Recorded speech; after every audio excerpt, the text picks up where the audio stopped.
Welcome back to this series of Black Hat Fast Chats. Terry Sweeney here, contributing editor to Black Hat, and I'm joined now by Maor bin, CEO and co-founder of Adaptive Shield. Maor, thanks so much for joining us today. Thanks for having me. Happy to be here. Let's start by talking about why it's such a challenge to secure the software as a service app estate. What's going on there? Yeah, so I guess it wouldn't surprise you when I say that SaaS adoption is on the rise. And if you think about it, it only makes sense since all you need to do really in order to adopt a new SaaS app is just 10 minutes of your time and a credit card. Now, SaaS vendors are investing lots of time and effort in securing their own infrastructure, but they also introduce their clients to a set of global and per-user native security settings.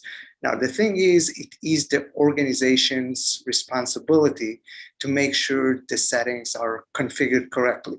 So think about it. I mean, you have so many apps. Each app has dozens or sometimes hundreds of security settings.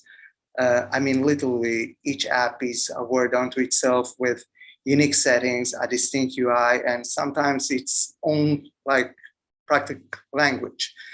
Sometimes these settings are only accessible through an API and not even appear in the UI, which makes it hard to manage and have a clear visibility across all these different SaaS applications.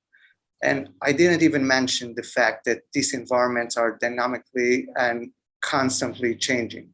So I think it explains the challenge in a nutshell, and it's fair to say that the complexity made it really impossible to manage it manually.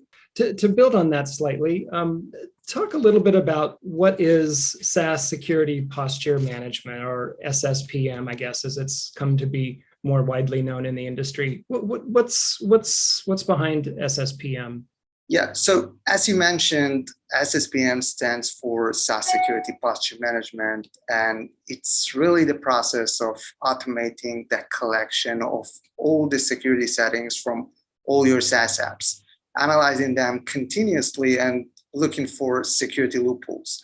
So in other words, it helps you maintain a continuous hygiene with deep visibility and detection capabilities and a proper remediation plan across all these apps.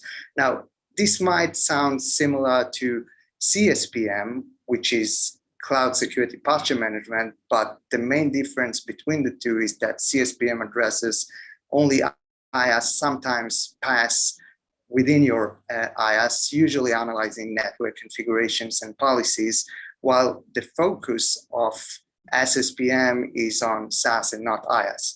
Now, when you think about a CASB, so CASBs do address security issues in SaaS, but they're usually related to DLP, and some of them also offer detection of breaches once they have occurred.